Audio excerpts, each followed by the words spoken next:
السلام علیکم۔ Voice channel میں آپ سب کو خوش آمدید۔ کہانی کو آخر تک ضرور سنیے۔ امید ہے کہ آپ کو ہماری آج کی کہانی بھی پسند آئے گی۔ میری شادی میری 6 سال بڑی میری بیوہ بھابھی سے ہو گئی۔ میری بھابھی سے میرے 2 رشتے تھے۔ میری بھابھی میری پھوپھی ذات بھی تھیں اور خاندان کی بڑی لڑکی تھیں۔ میں بچپن سے انہیں باجی بولتا آیا اور جب میرے بھائی کی شادی ان سے ہو گئی تو میں نے ہمیشہ ان کا احترام کیا، ان کو بھابھی کہا اور بہن جیسا مان دیا۔ میرے بھائی اور بھابھی کے درمیان بہت محبت تھی۔ میرے بھائی میری بھابھی سے بہت محبت کرتے تھے۔ میرے بھائی کی 4 سالہ شادی شدہ زندگی بہت خوبصورت گزر رہی تھی جب اچانک ان کی زندگی میں ایک بہت بڑا خلا آ گیا۔ یہ میری بھابھی بانجھ تھی۔ ڈاکٹر نے صاف کہہ دیا تھا کہ وہ ماں نہیں بن سکتی۔ یہ بات ہم گھر والوں پر کسی خوفناک زلزلے کی طرح گزری تھی کہ ہم بہت زیادہ غمزدہ تھے کیونکہ ہمارے گھر میں کوئی بچہ نہیں تھا اور ہمیں بچے کی شدید خواہش تھی۔ اس بات کو لے کر امی نے بڑا ہنگامہ کیا کہ بھائی مجھے تو اپنے بیٹے کی اولاد دیکھنی ہے اور بھائی کی دوسری شادی کروانا، لیکن بھائی نے صاف انکار کر دیا کہ وہ کبھی بھی دوسری شادی نہیں کریں گے۔ بھابھی یہ سب دیکھ کر روتی رہتی پر کچھ نہ کہتی۔ گھر میں امی ابا بھائی کو راضی کرتے پر بھائی نہ مانتے اور کہتے میں اپنی بیوی سے بہت محبت کرتا ہوں۔ تھک ہار کر سب خاموش ہو گئے، لیکن پھر کچھ ایسا ہوا جو ہم سب کی زندگی ہلا گیا۔ جب ایک روڈ ایکسیڈنٹ پہ میرے بھائی کا انتقال ہو گیا، میری امی ہر وقت میری بھابھی کو کوستی رہتی اور کہتی کہ تو منحوس ہے، تیری وجہ سے میرا بیٹا مر گیا، میرا بیٹا بنا خوشیاں دیکھے مر گیا، اور پھر ہاتھ پکڑ کر زبردستی بھابھی کو گھر سے نکالنے لگیں اور کہنے لگیں کہ اگر یہ اب گھر میں رہی تو ہم سب کی خوشیاں کھا جائے گی۔ امی کی اس حرکت پر ابا غصہ ہو گئے اور امی کو غصے سے ڈانٹا کہ جب وہ گھر سے کہیں نہیں جائے گی، اگر کسی کو وہ منحوس لگتی ہے تو وہ جائے۔ ابا کی اس بات پر امی مزید غصہ ہو گئیں اور حتمی فیصلہ کیا کہ عدت پوری ہوتے ہی گھر سے نکال دیں گی۔ کسی نے امی کو کچھ نہ کہا، لیکن مجھے بھابھی پر بڑا رحم آتا۔ میں امی کو اکیلے میں سمجھاتا تو امی مجھ پر غصہ کرتی اور پھر شک بھی کرتی۔ اسی لیے میں نے اب امی کو سمجھانا بھی چھوڑ دیا تھا کہ جو کرتی ہے کرے، اپنے اعمال کی ذمہ دار خود ہے۔ میں تو ویسے ہی گھر سے غم کا ماحول ختم ہوتے ہی اماں کو فوزیہ خالہ کے گھر رشتے کے لیے بھیجنے والا تھا۔ فوزیہ خالہ امی کی چھوٹی بہن تھیں اور ان کی بیٹی انم مجھے بہت زیادہ پسند تھی اور مجھے یقین تھا کہ امی کو اس رشتے پر کوئی اعتراض نہیں ہوگا کیونکہ وہ امی کی اپنی بہن کی بیٹی تھی اور امی اسے بہت محبت کرتی تھی۔ کئی بار باتوں ہی باتوں میں مجھے کہہ بھی چکی تھی کہ انم مجھے بہو کے روپ میں بہت پیاری لگتی ہے۔ اس وقت تو میں امی کو نہ کہتا نہ ہی پسند بتاتا کہ جب تو میں کیوں بولوں، جبکہ امی نے بھی یہ صاف کہہ دیا تھا کہ جب تک بھابھی گھر میں ہے ہمارے گھر میں کوئی خوشی کی بات نہیں ہوگی۔ اسی لیے میں بھی چپ تھا کہ جب بھابھی کا پتہ صاف ہو جائے گا تو بات کر لوں گا۔ وقت تیزی سے گزرا اور دیکھتے دیکھتے بھابھی کی عدت ختم ہو گئی، لیکن مجھے حیرت کا جھٹکا تب لگا جب امی کا روپ ایک دم بدل گیا۔ پہلے جو امی بھابھی کو ایک لمحے کے لیے برداشت نہیں کر رہی تھی وہ اب بالکل خاموش تھی، جبکہ بھابھی کی عدت بھی پوری ہو چکی تھی۔ میں سمجھا کہ شاید ابا کی وجہ سے خاموش ہیں، اس لیے میں بھی خوش ہو گیا کہ اب بھائی کی روح سکون میں رہے گی۔ میں اب مزید دیر نہیں چاہتا تھا، اس لیے میں نے امی کے سامنے اپنے رشتے کی بات رکھ دی کہ میں شادی کرنا چاہتا ہوں، آپ خالہ سے بات کر لیں۔ میری بات پر امی بالکل چپ ہو گئی اور پھر جو بولی میرے پیروں تلے سے زمین نکل گئی جب وہ بولی کہ میں تمہاری خالہ سے شادی کی بات نہیں کروں گی۔ کیوں؟ میں چاہتی ہوں تو مریم یعنی بھابھی سے شادی کرو۔ امی کی بات سنتے میں دنگ رہ گیا، یہ بات کیسے کہہ سکتی ہیں؟ میں نے امی سے کہا کہ میں شادی نہیں کر سکتا۔ جب میری امی مجھ سے بولی کہ تمہیں اپنی بھابھی سے ہی شادی کرنی پڑے گی، جب امی نہ مانی تو میں نے بات ابو کو بتائی، جبکہ امی کی یہ بات سنتے ابو دنگ رہ گئے۔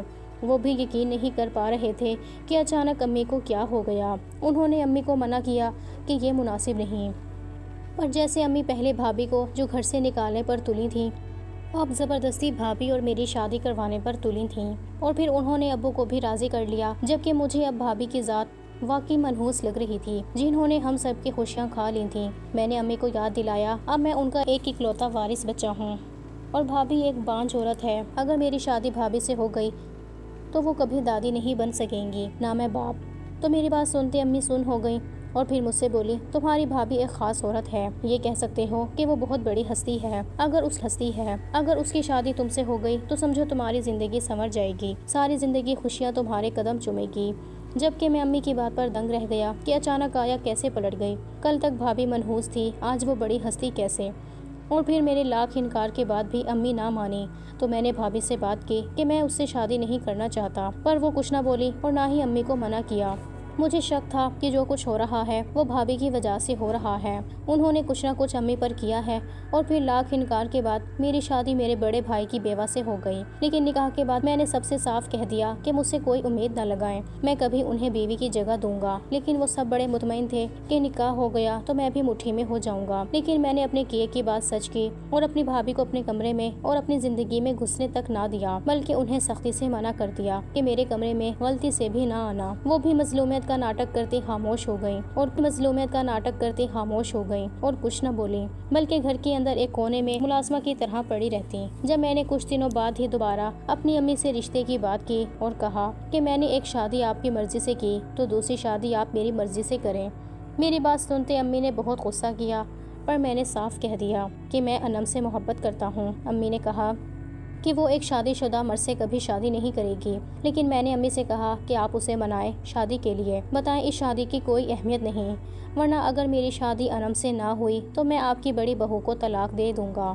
میں سمجھا تھا کہ امی میری بات پر ڈر گئیں، ان کا چہرہ ڈر سے سفید پڑ گیا، جبکہ میں امی کا ڈرا چہرہ دیکھ کر مزید شیر ہو گیا۔ میں نے اس بات پر غور ہی نہیں کیا کہ بھابھی کو طلاق دینے کی بات پر امی اتنی خوفزدہ کیوں ہو گئیں۔ ایسا کون سا راز تھا جس کی وجہ سے امی اتنا ڈر رہی ہیں؟ نہ ہی میں نے یہ سوچا کہ ایسی تھی جس کی وجہ سے میری ماں، جو میری بھابھی کی دشمن تھی، وہ کیسی اچانک میری بھابھی سے محبت کرنے لگی۔ اس کے پیچھے ایک بہت بڑا راز تھا، لیکن میں نے اس بات پر غور ہی نہ کیا، جبکہ یہ راز میری زندگی میں طوفان لانے والا تھا۔ خیر، میری دھمکی ایسی تھی کہ امی خالہ سے بات کرنے کے لیے مان گئیں، اور پھر انہوں نے نہ صرف خالہ سے بات کی بلکہ خالہ کو بھی منا لیا، اور اپنی شادی کے 1 مہینے بعد میں نے دوسری شادی کر لی اور اپنی بیوی کو گھر لے آیا۔ جب اچانک میری پہلی بیوی، جو پہلے میری بھابھی تھی، انہوں نے ایک عجیب سا عمل شروع کر دیا کہ وہ روز میری بیوی کے لیے ناریل کا پانی لاتی اور کہتی کہ اسے پی لو، اسے تمہیں جلدی خوشخبری ملے گی۔ میری بیوی وہ پانی پی لیتی، جبکہ میں عجیب سے اپنی پہلی بیوی کو دیکھتا کہ بھلا یہ کیوں میری بیوی پر اتنا مہربان ہو رہی ہے۔ لیکن پھر میں نے محسوس کیا جب میری بیوی وہ ناریل کا پانی پیتی ہے بالکل عجیب سی ہو جاتی ہے ہر تھوڑی دیر بعد۔ اس سب سے میں بڑا پریشان تھا۔ ابھی میری پسند کی شادی کو 2 مہینے گزرے تھے جب ایک دن میری بھابھی بھی اچانک بے ہوش ہو گئی، اور یہ دیکھتے ہم سب بڑے پریشان ہوئے۔ مجھے بھی شرمندگی ہوئی کہ ہم ان سے پورے گھر کے کام کرواتے ہیں۔ انہیں ہسپتال لے کر گئے تو وہاں ڈاکٹر نے جو بتایا اسے سنتے سر پر آسمان ٹوٹ پڑا کہ وہ حاملہ ہیں۔ یہ سنتے ہم سب بے یقین ہو گئے، کیونکہ میری بھابھی تو بانجھ تھی، جبکہ یہ سنتے میری بھابھی بھی حاملہ ہو گئی۔ میری بیوی کا چہرہ لال ہو گیا، جبکہ میرے اندر بھی خون کھولنے لگا۔ میں تو کبھی ان کے قریب ہی نہیں گیا تو وہ حاملہ کیسے ہو گئیں؟ گھر میں ایک ہنگامہ برپا کر دیا۔ میں نے بتایا کہ میں نے تو انہیں چھوا بھی نہیں، اور یہ ماں بن گئی، یہ تو بانجھ ہے۔ تو میری بات سنتے امی نے میرے منہ پر تھپڑ دے مارا اور بولی کہ تیری ہی اولاد ہے، اپنی اولاد کو کون اس طرح کہتا ہے؟ میں نے بے یقینی سے امی کو دیکھا کہ وہ ایسا کیسے کہہ سکتی ہیں۔ میں نے امی سے صاف کہہ دیا کہ میں ایک بد کردار عورت کے ساتھ اپنا نام نہیں جوڑ سکتا، میں اسے طلاق دے دوں گا۔ طلاق کا نام سن کر میری بھابھی نے میرے سامنے ہاتھ جوڑ دیے اور بولی طلاق نہ دینا، میں نے کچھ بھی ایسا ویسا نہیں کیا، یہ بچہ آپ ہی کا ہے۔ اس کا کہنا تھا کہ مجھے مزید غصہ آ گیا۔ میں غصے سے گھر چلا گیا اور وہ لوگ بھی پیچھے گھر آ گئے، جبکہ میرے ماں باپ خوشی سے جھوم رہے تھے۔ وہ اس بچے کی آمد کی خوشی منا رہے تھے جو ان کا پوتا تھا ہی نہیں، نہ ہی میرا بیٹا تھا۔ امی نے بھی مجھ پر بہت غصہ کیا کہ اگر میں نے اپنی بھابھی پر الزام لگایا، انہیں طلاق دی، تو وہ مجھ سے اپنا رشتہ ختم کر لیں گی۔ ان کی اس بات پر میں نے فیصلہ کیا کہ میں اب خود بھابھی کے کرتوت ان لوگوں کے سامنے رکھوں گی، تاکہ نیکی کا پردہ ہٹے اور سب کے سامنے بھابھی کا اصل چہرہ آئے۔ میں نے چپکے سے ان کی میڈیکل رپورٹس اٹھائیں اور گھر سے نکل گیا، ہسپتال گیا اور دوسرے ڈاکٹر سے فائل چیک کروائی تاکہ ثبوت کے لیے لے جا سکوں۔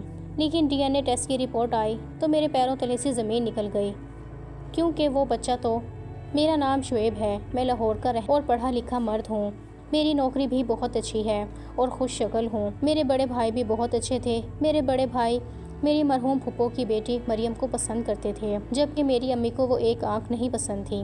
امی نے اس رشتے پر بہت مداخلت کی کہ وہ یہ شادی کو قبول نہیں کریں گی، لیکن بھائی کی محبت زوروں پر تھی۔ امی نے ان کو سمجھایا کہ بھابھی کے قدم منحوس ہیں، وہ جب سے پیدا ہوئی ہے کچھ اچھا نہیں ہوا، پر بھائی نہ مانے۔ پھر وقت گزرنے کے ساتھ ساتھ امی مزید بھابھی سے بدظن ہو گئیں۔ بھابھی کے ہر کام سے انہیں اعتراض ہوتا۔ وہ بھابھی کو ایک آنکھ پسند نہیں کرتی تھیں، جبکہ میں کہیں کسی کو پسند نہ کر لوں۔ اس ڈر سے میرے سامنے بار بار انم کا نام لیتی تھیں۔ کہ انم ایک اچھی لڑکی ہے۔ میں بہت خوش تھا کیونکہ میں تو ویسے بھی انم سے محبت کرتا تھا۔ میرا راستہ آسان تھا، لیکن پھر امی کا بھابھی کے خلاف ہتھیار، ایک ایسی چیز پتہ چلی جسے سب ہی بھابھی کے خلاف ہو گئے اور بھائی کی دوسری شادی کے پیچھے پڑ گئے۔ بھابھی بانجھ تھی، لیکن بھائی نے یہاں بھی امی کے خلاف ورزی کی اور دوسری شادی سے صاف انکار کر دیا۔ لیکن پھر بھائی زیادہ عرصہ نہیں رہے اور ان کا انتقال ہو گیا۔ ان کے انتقال کی دیر تھی کہ امی ایک لمحے کو بھی بھابھی کو برداشت کرنے کو تیار نہ تھیں، جبکہ بھابھی کے آگے پیچھے بھی کوئی نہ تھا۔ بھابھی صرف خاموش آنسو بہاتی رہتی، لیکن پھر ایک دم سب پلٹ گیا۔ میری ماں جو ہر وقت میری بھابھی کی برائی کرتی، وہ تعریفی گن گانے لگیں، یہاں تک کہ میری بھابھی کی شادی مجھ سے کروانا چاہی، پر میری ایک نہ چلی اور میری بیوہ بھابھی کو میری بیوی بنا دیا، جو مجھ سے کئی سال بڑی تھی۔ میں ان کی عزت کرتا تھا، وہ میرے بھائی کی بیوہ تھی، لیکن بیوی کے طور پر انہیں قبول نہیں کر سکتا، اسی لیے کبھی ان کو اپنے پاس بھی آنے نہ دیا۔ اور پھر ان کو نکاح میں رکھنے کی شرط یہ رکھی کہ وہ انم سے میری شادی کروائیں، اور انہوں نے ایسا ہی کیا۔ لیکن میں اس بات سے یکسر انجان تھا کہ آخر امی بھابھی کے لیے اتنا سب کیوں کر رہی ہیں۔ امی نے خالہ کو انم اور میری شادی کے لیے منایا تو خالہ امی سے سخت ناراض تھیں کہ انہوں نے انم کو چھوڑ کر اپنی منحوس بیوی کو ہی میری بیوی بنا دیا۔ لیکن پھر امی نے انہیں کون کون سی مجبوریاں سنائیں اور بتایا وہ تو صرف نام کا نکاح ہے، تو کافی سوچ بچار کے بعد وہ مان گئیں۔ انم سے اس شادی پر بہت اعتراض کیا کہ وہ ایک شادی شدہ آدمی سے شادی نہیں کریں گی، لیکن جیسے میری بھابھی کے وقت نہیں چلی تھی ویسے ہی انم کی میرے وقت نہ چلی اور انم میری بیوی بن گئی۔ لیکن شادی کے بعد مریم انم کا بڑا خیال رکھتی اور انم بھی مریم کے ساتھ باتیں کرتی رہتی، دونوں بہت اچھی دوست بن گئی تھیں۔ مریم نے اسے روز ناریل کا پانی پلانا شروع کیا تھا، لیکن انم جتنی مریم سے بات کرتی مجھ سے اتنی ہی چڑھتی، اور خاص کر جب وہ ناریل کا پانی پیتی تو مجھ سے بری طرح چیڑنے لگ جاتی اور میرے پاس نہ آتی۔ روز رات جب یہ سمجھتی کہ میں سو رہا ہوں تب کمرے میں آتی۔ میں اس کی اس حرکت سے بہت پریشان ہو چکا تھا، اور اب تو یقین بھی ہو گیا تھا تابقہ بھابھی یعنی مریم کر رہی ہے۔ لیکن اس سے پہلے میں کوئی بڑا قدم اٹھاتا یا اسے کچھ کہتا، وہ حاملہ ہو گئی، اور میرے بار بار کہنے کے باوجود وہ بچہ میرا نہیں، سب خوش ہوتے۔ لیکن اب بہت ہو گیا تھا۔ لیکن جو بات سامنے آئی وہ میری روح تک کو جھنجھوڑ گئی۔ میں فائل ہاتھ میں پکڑے دیکھ رہا تھا اور اس پر لکھا سب کچھ بار بار پڑھ رہا تھا، پر اب بھی مجھے یقین نہیں آ رہا تھا کہ یہ سچ ہے۔ میرا دماغ گھومنے لگا، یہ سب کیسے کیا مریم نے؟ میں غصے سے اٹھا اور گھر جانے لگا۔ میں نے سوچ لیا اب مزید نہیں، میں مریم کے چہرے پر چڑھا نقاب اتار دوں اور اس سے ساری حقیقت پوچھوں گا۔ گھر پہنچا تو دروازہ کھلا تھا۔ میں سیدھا مریم کے کمرے میں گیا، لیکن اندر سے آتی آوازوں پر پاؤں ٹھہر گئے۔ مجھے لگا میں سانس بھی نہیں لے پاؤں گا، کیونکہ اندر میں روتا ہوا کمرے میں آ گیا۔ آج جو حقیقت میرے سامنے کھلی تھی اس نے مجھے اندر تک توڑ دیا تھا۔ میرے ساتھ اتنا بڑا دھوکہ، اتنا گھناؤنا کھیل کہ میں رو ہی رہا تھا جب انا میرے پاس آئی اور بولی کہ مجھے تم سے طلاق چاہیے۔ اس کی بات پر میں نے اسے دیکھا۔ کمرے میں آتی میری امی دہل گئیں اور بولی انم بیٹا کیسی باتیں کر رہی ہو؟ پر میں نے اپنی اس بیوی کو دیکھا جس سے میں بہت محبت کرتا ہوں، اور اس نے جو میرے ساتھ کیا تھا وہ میں کبھی نہیں بھول سکتا تھا۔ جب وہ بولی کہ انہوں نے مریم سے تعلقات بنائے، جبکہ انہوں نے کہا تھا کہ وہ ان کی زندگی میں نہیں ہے، جبکہ وہ اب ان کے بچے کی ماں بننے والی ہے، تو بس اب میں بھی ان کے ساتھ نہیں رہ سکتی، مجھے طلاق چاہیے۔ اس کی بات پر میری ماں کچھ کہنے ہی لگی تھی کہ میں نے بنا دیر کیے اسے 3 طلاقیں دے دیں۔ انم اور امی حیرت سے مجھے دیکھتی رہ گئیں، کیونکہ ان کو بالکل توقع نہیں تھی کہ میں اسے طلاق دوں گا، لیکن مجھے اب اس سے گھن آ رہی تھی اور میں اس کے ساتھ ایک چھت تلے بھی نہیں رہ سکتا تھا، اس لیے اسے طلاق دے دی۔ انم روتے ہوئے کمرے سے اپنا سامان بھاگنے لگی جب امی نے میرے منہ پر تھپڑ دے مارا اور کہا کہ میں اب اپنی بہن کو کیا جواب دوں گی۔ چلایا۔ مجھے یقین نہیں آ رہا تھا کہ ان سب سے میری ماں واقف تھی۔ میں نے اپنی ماں سے کہا کہ میرا تو دل کرتا ہے میں مریم کو بھی طلاق دے دوں اور آپ کو بھی چھوڑ کر چلا جاؤں، کہ آپ سب نے مل کر میرے ساتھ اتنا بڑا کھیل کھیلا۔ میری بات پر امی یکدم چپ ہو گئی، جبکہ انم بھی سامان چھوڑے خوف زدہ سی مجھے دیکھنے لگی۔ جب امی ڈرتے ڈرتے بولی کہ میں نے کیا کیا، تو میں نے امی سے کہا کہ مجھے سب سچ بتائیں کہ یہ سب کیا ہے، کیونکہ میں آپ لوگوں کی ساری باتیں جان چکا ہوں، ساری حقیقت سے واقف ہوں۔ تو میری بات سنتے امی رونے لگی اور پھر مجھے ساری حقیقت بتانے لگی۔ میرے بھائی اور مریم کی شادی پسند کی تھی، لیکن مریم کو امی پسند نہیں کرتی تھی، اسی لیے بھائی نے اس کا فائدہ اٹھایا اور اپنی کمی بھابھی کے نام کر دی۔ میری بھابھی نہیں بلکہ بھائی بانجھ تھے، اور یہ بات بھائی کو معلوم تھی، اس لیے بھائی نے بھابھی کو دھمکایا کہ اگر انہوں نے یہ بات کسی کو بتائی تو وہ طلاق دے دیں گے، صرف اس لیے کہ کوئی ان پر سوال نہ کرے۔ وہیں دوسری طرف بھابھی بانجھ اور منحوس کے تانے سن کر اندر ہی اندر گھٹ رہی تھی۔ ایک اور ستم ان پر کہ بھائی کا انتقال ہو گیا اور امی نے اس کا قصور بھی ان پر ڈالا۔ بھابھی کی عدت کے آخری دن چل رہے تھے۔ جب امی پانی پینے اٹھی تو بھابھی کے کمرے سے آوازیں سن کر کمرے کی طرف گئی اور بھابھی کو اللہ کے سامنے روتا دیکھا اور ساری حقیقت سنتے امی کو سانپ سونگھ گیا۔ انہیں اپنا گزشتہ رویہ یاد آیا۔ وہ اچانک اللہ کے قہر سے ڈر گئیں اور بھابھی سے اپنے کیے کی معافی مانگی، بہت روئیں۔ پھر انہوں نے فیصلہ کیا کہ مجھ سے شادی کر دیں گی ان کی، لیکن پھر جب میں نے انم سے شادی کی شرط رکھی کہ میں طلاق دے دوں گا تو وہ مجبور ہو گئیں اور انہوں نے خالہ سے میرے رشتے کی بات کی تو خالہ نے صاف انکار کر دیا، پر امی نے انہیں منا لیا۔ لیکن رشتہ ہونے کے دوسرے دن ہی انم امی سے ملنے آئی اور امی کو بتایا کہ وہ کسی اور سے محبت کرتی ہے اور اس کے بغیر نہیں رہ سکتی۔ انم کی بات سنتے امی پریشان ہو گئی اور پھر انم کو سمجھایا کہ ابھی وہ شادی کر ہوں گے تو تم طلاق لے لینا۔ طلاق کے بعد تمہاری ماں تمہاری شادی اس سے کر دیں گی، ورنہ کبھی اس غریب آدمی سے تمہاری شادی نہیں کریں گی۔ اور یہ حقیقت ہی تھی، کیونکہ انم جس کو پسند کرتی تھی وہ غریب تھا اور خالہ انم کی اس سے شادی نہیں کرنا چاہتی تھی۔ انم امی کی بات پر مان گئی، جبکہ امی نے یہ سوچا کہ ایک بار شادی ہو جائے گی تو انم خود اس لڑکے کو بھول جائے گی اور کچھ وقت گزرنے کے بعد اس رشتے کو قبول کر لے گی۔ وہیں انم نے مجھ سے بھی اس رشتے کو لے کر کچھ وقت مانگا جو میں نے اسے دے دیا، لیکن وہ مجھ سے چڑی ہوئی رہتی اور رات گئے اندھیرے میں لوٹتی۔ لیکن دراصل وہ اندھیرے میں لوٹنے والی انم نہیں، مریم تھی، اور یہ بھی میری امی کی ہی سازش تھی کہ انم میرے ساتھ رہنے کو تیار نہیں تھی اور وہ مریم سے میرا تعلق مضبوط کرنا چاہتی تھی اولاد کے ذریعے۔ اور پھر صبح ہوتے ہی انم اپنے کمرے میں اور مریم اپنے کمرے میں چلی جاتی۔ اس طرح انم جسے میرے پاس آنا یا اس رشتے کو قبول کرنا گوارا نہیں تھا، کیونکہ وہ میرے نکاح میں ہوتے ہوئے خود کو کسی اور کی امانت مانتی تھی۔ ڈی این اے رپورٹ پر اپنا بچہ دیکھتے بھی کئی پل پتھر کے مجسمے کی طرح کھڑا رہ گیا تھا۔ لیکن جب گھر واپس آیا تو امی اور مریم انم کو سمجھا رہی تھیں کہ وہ طلاق نہ لے، اپنی زندگی یوں خراب نہ کرے، پر وہ پھر بھی اپنی محبت کا اظہار کسی غیر مرد کے لیے کر رہی تھی جو میری غیرت کو گوارا نہیں تھا۔ میں نے اسے طلاق دے دی تھی، میں سب سے ناراض تھا۔ میری امی بھی پریشان تھی، انم جا چکی تھی اور اس مرد سے شادی بھی کر چکی تھی۔ سال کے قریب میرے گھر بیٹا پیدا ہوا جسے دیکھتے ہی میرا دل نرم پڑ گیا اور میں نے مریم کو تسلیم کر لیا۔ اس بات کو بھی کئی سال گزر چکے ہیں، میرے 2 بچے مزید ہو چکے ہیں اور اب میں مریم سے بھی محبت کرتا ہوں، کیونکہ وہ ایک فرما بردار بیوی ہے۔ کبھی کسی کو زبردستی اپنی زندگی میں شامل نہ کریں اور اگر مجبوراً بھی کسی کو تھامیں